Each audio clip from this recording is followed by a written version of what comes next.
ঘরের ভিতরে জিন আর জিন, আপনি জানেন না। জিনের কারণে ছোট্ট ছোট্ট বাচ্চারা কষ্ট পায়, আপনি বুঝেন না। আপনার স্ত্রী পর্যন্ত জিনের কারণে কষ্ট পাচ্ছে, জিন আর জিন, আপনি জানেন না, বুঝেন না, কষ্ট পাচ্ছেন, তারপরে টের পান না। এরকম অনেক ঘরে আসে না নাই?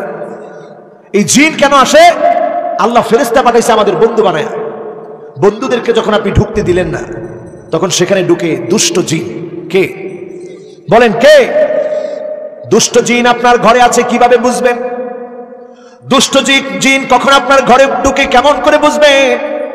10টা আলামত যদি আপনার ঘরে থাকে, আপনি বুঝবেন এই ঘরটা জিনের বাসা। এই বাসা থেকে বাঁচার জন্য আজকেই প্ল্যান নিতে হবে। যখনই আপনি প্ল্যান নিবেন, বাস্তবায়ন করবেন, জিনের আসর থেকে যিনি হেফাজত করবেন তিনি কে? 1 নম্বর ঘর হলো আল বাইতুল্লাযী ফীহি কাতিউ রাহিম, যেই ঘরের ভিতরে আত্মীয়তার সম্পর্ক ছিন্নকারী বসবাস করে। ওই ঘরের ভিতরে ফেরেশতা আসে না। ফেরেশতা যখনই প্রবেশ না করে, ওই ঘরের ভিতরে জিনেরা প্রবেশ করে। এখন বলেন, ফুফুকে আপনি খবর নেন না, ফুফুকে আপনি দাওয়াত দেন না, খালার খবর নেন না, খালাকে দাওয়াত দেন না, চাচার খবর নেন না, চাচাকে দাওয়াত দেন না, এমনকি মা বাবার খবর নেন না। আপনার ঘরে ফেরেশতা না জিনগুলা বসবাস করতেছে? কোনটা বলেন, কোনটা? জিন আপনার ঘরের ভিতরে বসবাস করে। দুষ্ট জিন, চক্রান্তকারী জিন, যে জিন আপনার ক্ষতি করার চেষ্টা করে, মনের ভিতরে ভয় তৈরি করে, স্ত্রীর কাছে আপনার সম্মান নষ্ট করে। এজন্য প্রথম 1 নম্বরের পরে 2 নম্বরে চলে আসেন আল বাইতুল্লাযী ফীহি কালব, যেই ঘরে কুকুর আছে ওই ঘরে ফেরেশতা প্রবেশ করে না। স্পষ্ট হাদিসের মধ্যে এসেছে, নবীজি বলছেন লা তাদখুলুল মালাইকাতু বাইতান ফীহি কালব, যেই ঘরে কুকুর থাকে সেখানে রহমতের ফেরেশতা প্রবেশ করে। এখন প্রশ্ন হলো, কেন হুজুর? কুকুর থাকলে রহমতের ফেরেশতা কেন আসবে না? বিড়াল থাকলে আসে, কুকুর থাকলে কেন আসে না? বর্তমান বিজ্ঞান এটা নিয়ে গবেষণা করে দেখেছে, কুকুরের শরীরে এত পরিমাণ ব্যাকটেরিয়া আছে যেটা খুব দ্রুত মানুষের শরীরে গ্রো করতে পারে, আপনাকে ক্ষতির ভিতরে ফেলে দিতে পারে, আপনি ক্ষতির ভিতরে পড়ে যেতে পারেন তার ব্যাকটেরিয়ার কারণে। আর বিড়াল হচ্ছে এমন, তার শরীরের ভিতরে এমন এমন ক্ষুদ্র ক্ষুদ্র আল্লাহ রাব্বুল আলামিন শ্বাস রেখে দিয়েছেন, যে ক্ষুদ্র ক্ষুদ্র শ্বাসগুলোর কারণে আল্লাহ রাব্বুল আলামিন এমন কিছু উপসর্গ দিয়ে রেখেছেন, জিন দেখলে ভয় পেয়ে যায়, দুষ্ট জিনেরা সামনে আসতে সাহস পায় না। এজন্য বিড়াল যদি আপনি পোষেন, এটা লাভের কারণ হবে। কুকুর যদি আপনি লালন পালন করেন, আপনার শরীরটা রোগাগ্রস্ত হওয়ার সম্ভাবনা আছে, নানা ক্যান্সার ছড়িয়ে যাওয়ার সম্ভাবনা আছে। ইসলাম কখনো আপনাকে ক্ষতির দিকে ঠেলে দিতে পারে। এরপরে 3 নম্বর, ওই ঘরের ভিতরে দুষ্ট জিনেরা থাকে, ফেরেশতা প্রবেশ করে না। আল্লাহ নবী বলেছেন আল বাইতুল্লাযী ফীহি বাউলুন মুনতাকি, আল বাইতুল্লাযী ফীহি বাউলুন মুনতাকি, যেই ঘরের ভিতরে ছোট্ট কোনো বাচ্চার পেশাব আটকে রাখা হয়েছে। বাউলুন মুনতাকি, বাউলুন মুনতাকা বলা হয় কোন পেশাব? ছোট্ট বাচ্চাদের পেশাব। বাউলুন মুনতাকা, ছোট্ট বাচ্চাদের পেশাব, দুর্গন্ধ জাতীয় কোনো জিনিস ঘরের ভিতরে আপনি আটকে রাখলেন। এই আটকে রেখে আপনি পেশাবটা পরিষ্কার করলেন না। ঘরে ঘরে এখন টয়লেট আছে, অ্যাটাচ বাথ আছে, সেখানে আপনি পেশাব করলেন, পরিষ্কার করলেন না, নোংরা করে রাখলেন। এই যে বাউলুন মুনতাকা, এই পেশাব দুর্গন্ধ যখন সৃষ্টি করে, ওইখানে জিনেরা যায়। এজন্য যখন আমরা বাথরুমে ঢুকে একটা দোয়া পড়ে ঢুকি, দোয়াটা কি? আল্লাহুম্মা ইন্নী আউযু বিকা মিনাল খুবসি ওয়াল খাবায়েস। এই দোয়াটা পড়ে আমরা ঢুকি। তার মানে এত খাবায়েস এর ভিতরে থাকে, বাথরুমে থাকে, ভয়ঙ্কর খাবায়েস, ভয়ঙ্কর জিনেরা থাকে। যখন বাউলুন মুনতাকা সারা ঘরের ভিতরে যখন পেশাব ছড়িয়ে যায়, দুর্গন্ধ ছড়ায় যায়, আপনার সন্তানের পেশাব করা খাতা অনেকক্ষণ রেখে দিলে ওই খাতার দুর্গন্ধ ছড়ায় গেল, জিনেরা আপনার সন্তানকে অ্যাটাক করবে। ছোট্ট বাচ্চা ঘুমের ভিতরে লাফ মেরে উঠবে। আজকে থেকে সতর্ক হবেন, আটকে রাখবেন টাকলা দিয়ে। একটা বালতি ব্যবহার করলেন, খাতাগুলো যেটার মধ্যে রেখেছেন, টয়লা রেখেছেন, আটকে রাখেন যাতে করে দুর্গন্ধ না ছড়ায়। আপনার টয়লেটের দরজাটা টেনে রাখেন, সুন্দর করে পানি ব্যবহার করেন, এতে করে ফেরেশতারা প্রবেশ করবে, দুষ্ট জিনেরা প্রবেশ করতে পারবে। আপনাদের বুঝে আসতেছে তো? কয় নাম্বার? 3 নাম্বার শেষ, এবার 4 নাম্বারে আসেন। 4 নাম্বার হলো লা তাদখুলুল মালাইকা বাইতান ফীহি সূরা, যেই ঘরটার মধ্যে ছবি আছে ওই ঘরে ফেরেশতা প্রবেশ করে না। এখন আমাদের ঘরে ঘরে নেতার ছবি আছে না নাই? আছে। কি রে, ফিরের ছবিও রাখে? কেন? এটা ফিরনি, এটা কি? এটা জির। জির চিনেন না? জিরে কি করে? কি করে? আরে জির জির জির, কলা গাছ খায় কি দেখছেন নি? ঠিক আছে, কয় জির জির নাকি? তো এটা ফির না, যে ফির তার ছবি লটকায় রাখতে কয় ওটা হচ্ছে জির। ওটা কি? কারো পিকচার আপনি রাখতে পারবেন না, লটকায় রাখার কোনো অধিকার নেই। আল্লাহর নবী বিশ্ব নবীকে একদিন আলী রাদিয়াল্লাহু তাআলা আনহু দাওয়াত দিলেন। নবীজিকে বললেন সানাতু লাকা তাআমান, ওগো নবীজি আপনার জন্য খানা পাঠিয়েছি। একদিকে শ্বশুর, আরেকদিকে কথা কন, আরেকদিকে চাচাতো ভাই। একজন জানে, একজনেরও খবর নাই। একদিকে শ্বশুর, আরেকদিকে নবীজি সাল্লাল্লাহু আলাইহি সাল্লামকে দাওয়াত দিলেন। আল্লাহ নবী ঢুকলেন, দেখেন একটা পর্দার মধ্যে ছবি দেওয়া। নবীজির সঙ্গে সঙ্গে বের হয়ে আসলেন। আলী রাদিয়াল্লাহু তাআলা আনহু বললেন, ওগো নবীজি কেন বের হলেন? আল্লাহ নবী বললেন, ওই ঘরে আমি যেতে পারি না যেই ঘরের মধ্যে ছবি থাকে, ওই ঘরে আমি নবী যেতে পারি না। আজকে যারা এখানে বসলেন, কতজনের ঘরের মধ্যে ছবি, কিন্তু আমাদের অনেক সময় দাওয়াত করেন, আমরা সামাজিকতা রক্ষায় বলতে পারি না যে ফেলি, কি আর করা। বিশ্ব নবী বের হয়ে চলে আসলেন। ইমামদেরকে বলবো, যেখানে দাওয়াত খাবেন অথবা যার ঘরে আপনি যাবেন, ছবি দেখলে বের হয়ে আসবেন। এটা রাসূলুল্লাহর একটা সুন্নাহ। রাসূলুল্লাহ ছবি দেখে বরদাস্ত করে নাই। আজকে আমরা যদি এই শিক্ষাটা নিতাম, অঙ্গনে অঙ্গনে ছবি টানানোর রীতি থাকতো না, ঠিক না বেঠিক? আপনি মনে করছেন নেতারে খুব ভালোবাসেন? নেতারে ভালোবাসেন না আপনি, নেতার জন্য ক্ষতির কারণ আপনি হচ্ছেন। আপনি মনে করছেন আমার বাপ মরে গেছে, বাপের খুব ভালোবাসি, আমার মা মরে গেছে, মারে খুব ভালোবাসি, আমার উস্তাদ মরে গেছে, উস্তাদের খুব ভালোবাসি, পীর মরে গেছে, পীরের খুব ভালোবাসি। ছবি রক্ষায় রাখলেন। এমনকি আমি দেখছি কিছু ভণ্ড পীর ছবি মাজারের উপরে রক্ষায় রাখে। অথচ আল্লাহর নবী একদিন জিবরিলকে বললেন, জিবরিল আসো ঘরের মধ্যে। জিবরিল কি বলেন শুনেন। জিবরিল সঙ্গে সঙ্গে বললেন, কাইফা আদখুলু ফি বাইতিকা সিত্রুন ফিহি তাসাবির। ওগো নবীজি কেমন করে ঢুকবো? আপনার ঘরের ভিতরে একটা ছবি রয়েছে, যেই ঘরে ছবি আছে ওই ঘরে আমি জিবরিল প্রবেশ করতে পারবো না। বলেন আল্লাহু আকবার। ছবি রাখবেন না? বলেন ছবি রাখবেন? ছবি আজ টেনে ফেলে দেন, ছিঁড়ে ফেলেন। ছবি দিয়ে মহব্বতের কোনো দরকার নাই। কয় নাম্বার? কথা কয় না, কয় নাম্বার? এরপর আসেন 5 নম্বরে আমার ভাইরা, ইন্নাল মালাইকাতা লা তাদখুলু বাইতান ফীহি তামাসিল। এবার আসেন মূর্তি। সরাসরি আমাদের ঘরে পুতুলের নাম দিয়ে দিয়ে এখন মূর্তি ঢুকতেছে অহরহ। ঠিক বলছে একজন দুইজনে, আর পিছন থেকে একজন কইছে ফুরিয়ালা ফুরিয়ালা। তো এখন ফুরিয়ালানোর দরকার নাই, আপনার ঘরের তো নাম আগে বার করেন, ঠিক কিনা বলেন?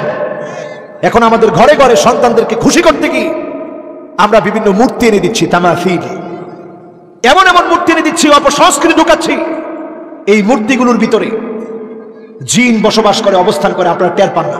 ইউটিউবে আজকে সার্চ দিয়ে দেখবেন যে কত কত বাচ্চা শুধুমাত্র পুতুল খেলতে গিয়ে ভয় পেয়ে গেছে। কারণ পুতুলের মাথা সোজা থাকার কথা, হঠাৎ করে দেখে মাথা ডান দিকে ঘুরে গেছে, হঠাৎ করে দেখে বাঁ দিকে ঘুরে গেছে। এই ধরনের দৃশ্য দেখার পরে চিৎকার মেরে উঠেছে সন্তান। কি অবাক দৃশ্য! এই যে ভয়টা পাইছে, এই পুতুলের ভিতরে ঢুকছে কে? জিন। সবাই বলেন কে? ফেরেশতারা আমাদের জন্য দুনিয়ার জীবনে বন্ধু, আখিরাতে বন্ধু। ঘরের ভিতরে কোন মূর্তি আমরা মুসলমান এলাও করতে পারি? কয় নাম্বার? কথা কয় না, কয় নাম্বার? এবার আসেন 6 নম্বরে আমার ভাইরা, আল বাইতুল্লাযী ফীহি আজরাস। ওই ঘর, যেই ঘরের ভিতরে পায়ের নুপুর পরা মেয়ে নাচার জন্য পায়ের নুপুর কিনেছে। স্পষ্ট আল্লাহর নবী বললেন, লা তাদখুলুল মালাইকাতু বাইতান ফীহি জুলজুল। যেই ঘরের ভিতরে জুলজুলি থাকে, জুলজুলি মানে পায়ের নুপুর, যেটা বাজলে পরে ঝুনঝুন ঝুনঝুন করে আওয়াজ হয়। আমাদের মেয়েরা পরে কি পরে না? হাজী সাহেবের নাতনি পরে। হাজী সাহেব আবার হুজুরে নিয়ে দেখায়, দেখেন হুজুর ছোট্ট মানুষ কি নাচা নাচে, নুপুরও কিনে দিছি, খুব সুন্দর নাচতে পারে হাজী সাহেবের নাতনি। আরে হাজী সাহেব, আপনার ঘরের রহমত কেমনে আসবে? আজকে বাচ্চাটা নষ্ট করতেছেন আপনারা। কুল্লু মাউলুদিন ইউলাদু আলাল ফিতরা ফাআবাওয়াহু ইউহাউইদানিহি আও ইউনাসসিরানিহি আও ইউমাজ্জিসানিহি।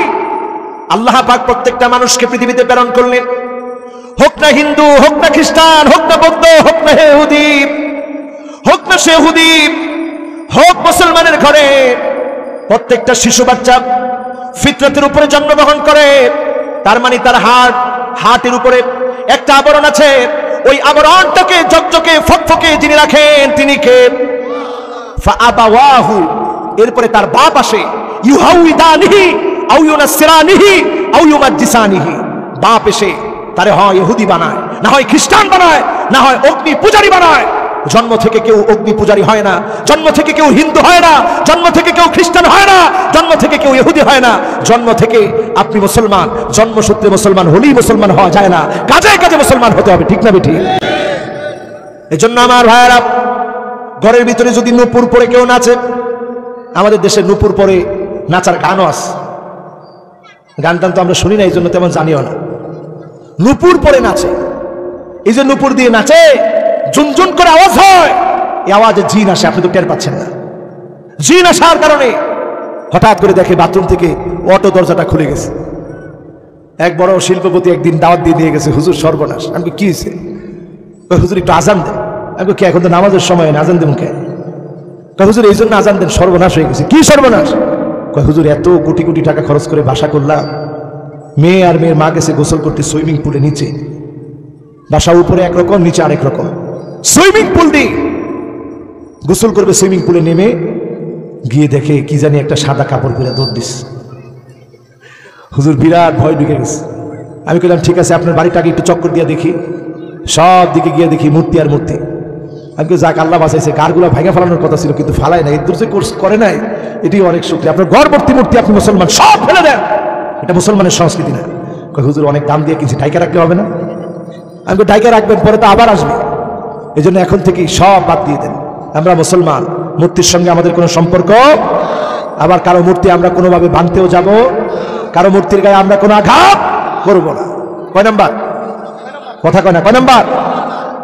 এই জন্য আমার ভাইয়েরা, যার যার ঘরে নূপুর আছে, আওয়াজওয়ালা নূপুর, ওই নূপুরগুলো সব বাদ দিয়ে দেন।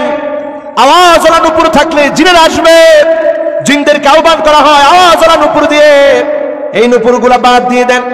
7 নম্বরে, আল মালাইকা তাতাযা মিন রাওয়াইহাল কারিহা, খারাপ দুর্গন্ধ ময়লা আবর্জনা ডেকে রাখবেন, দুর্গন্ধ ময়লা আবর্জনা ডেকে রাখবেন। এমন কোনো কিছু খেয়ে নামাজে আসবেন না যেটাতে ফেরেশতাদের কষ্ট হয়, এমন কোনো কিছু খেয়ে আপনি ঘুমাবেন না যেটাতে ফেরেশতাদের কষ্ট হবে। আপনার স্ত্রী যদি আপনার সঙ্গে কথা বলতে কষ্ট হয়, আপনি বুঝবেন ফেরেশতাদেরও কষ্ট হচ্ছে, আপনি ব্রাশ করে নেবেন। এজন্য নবী করিম সাল্লাল্লাহু আলাইহি সাল্লাম যখন বাইর থেকে আসতেন, বাদা বিসওয়াক, মিসওয়াক দিয়ে শুরু করতেন। প্রথমে তিনি মিসওয়াক করতেন, একটা মিসওয়াক রাখবেন সাথে সবসময়, পারবেন? এটা বদর যুদ্ধের হাতিয়ার, গর্জে উঠুক আরেকবার কম। এটা বদর যুদ্ধের হাতিয়ার, উহুদ যুদ্ধের হাতিয়ার, খন্দক যুদ্ধের হাতিয়ার, তাবুক যুদ্ধের হাতিয়ার। প্রত্যেকটা যুদ্ধের ময়দানে সাহাবায়ে কেরাম অস্ত্র শস্ত্রের পাশে অন্যতম হাতিয়ার রেখেছেন, এটার নাম কি? আর আওয়াজ করে বলেন কি নাম? তাবুকের যুদ্ধে কোনো কেতাল লাগে নাই, লড়াই লাগে নাই, এই একখান অস্ত্র দিয়ে মুসলমানরা বিজয় হয়ে গেছে। কোন সুবহানাল্লাহ। যখন মিসওয়াক শুরু করছে, হেরাক্লিয়াসের ট্রেনিং প্রাপ্ত বাহিনী, তারা কই সর্বনাশ, গাছের ডাইল সিরিয়া আর মিসওয়াক করে, কি কাজকিয়ে দেন। এরা মনে হয় দাঁতটা ধারাচ্ছে, এরা আমাদেরকে খেতেও মনে হয় দেরি করবেন না। নাউজুবিল্লাহ। মুসলমান কখনো এমন হিংস্র না, কিন্তু শুধুমাত্র এই মিসওয়াকের কারিশমা, সুন্নতের কারিশমা, সুন্নতের প্রতি আনুগত্য মুসলমানদেরকে এগিয়ে দিয়েছে, বিজয় দিয়েছে। বলেন আল্লাহু আকবার। এই সুন্নতটা ইনশাআল্লাহ সাথে রাখবেন, রাজি আছেন ইনশাআল্লাহ? কয় নাম্বার কথা কয় না? কয় নাম্বার? এরপরে আমার ভাইরা চলে আসি 8 নম্বরে, লা তাদখুলুল মালাইকা বাইতান আল্লাযী লা ইউকরা ফীহাল কুরআন, যেই ঘরটার মধ্যে কোরআন পড়া হয় না, যেই ঘরটার মধ্যে কোরআন তেলাওয়াত হয় না, নবীজি সাল্লাল্লাহু আলাইহি সাল্লাম বলেন এই ঘরটাই হলো এমন ঘর, যেই ঘরটা হলো উজান বাড়ির মতো। উজান বাড়ির মতো ঘর যদি হয়, সেখানে নানা ধরনের কীট পতঙ্গ যেমন থাকে, ওই ঘরের ভিতরে জিন বাসা বাঁধবে, ফেরেশতা ওই ঘরে প্রবেশ করবে না। আপনি যেখানেই থাকেন অন্তত সূরা কাহাফের 10টা আয়াত তেলাওয়াত করেন। প্রথম 10টা আয়াত তেলাওয়াত করার কারণে দাজ্জালের ফিতনা থেকে যিনি হেফাজত করবেন তিনি কে? কয়টা আয়াত? 10টা আয়াত তেলাওয়াত করবেন। এরপরে আমার ভাইরা 9 নম্বরে, আল ইনসান আল্লাযী ইয়াকুনু আকসার আওকাতিহি জুনুবান লা তাদখুলুল মালাইকা ফি বাইতিহি, যেই ঘরের লোকটা অধিকাংশ সময় অপবিত্র অবস্থায় থাকবে, ওই ঘরের মধ্যে আল্লাহর রহমতের ফেরেশতা প্রবেশ করবে না। এখন তাকায় দেখেন, আপনি স্ত্রীর সঙ্গে গভীর আলিঙ্গনে সময় কাটিয়েছেন, রাত চলে গেছে, ফজরের সময় হয়েছে গোসল করেন নাই, জোহর চলে গেল গোসল করেন নাই, আসর চলে গেল গোসল করেন নাই, মাগরিব হয়েছে এখনো গোসল করেন নাই, আবার এশা আসছে এখনো গোসল করেন নাই, অপবিত্র রয়ে গেছেন। আপনাকে জিন আসর করবে, কারণ ফেরেশতা এইরকম অপবিত্র লোকের সাথে বেশিক্ষণ থাকে। কয় নাম্বার? সবাই বলেন কয় নাম্বার? এরপরে আমার ভাইরা 10 নম্বরে আল বাইতুল্লাযী ফীহি জিলদুন আমির, যেই ঘরের ভিতরে বাঘের চামড়া থাকে। কিছু মানুষের অভ্যাস দেখবে বাঘের চামড়া লটকায় রাখে, যে অনেক বড় শিল্পপতি বোঝানোর জন্য। এইরকম বাঘের চামড়া যার ঘরে লটকায় রাখবে, আল্লাহর নবী বলেন তার ঘরে ফেরেশতা প্রবেশ করবে না।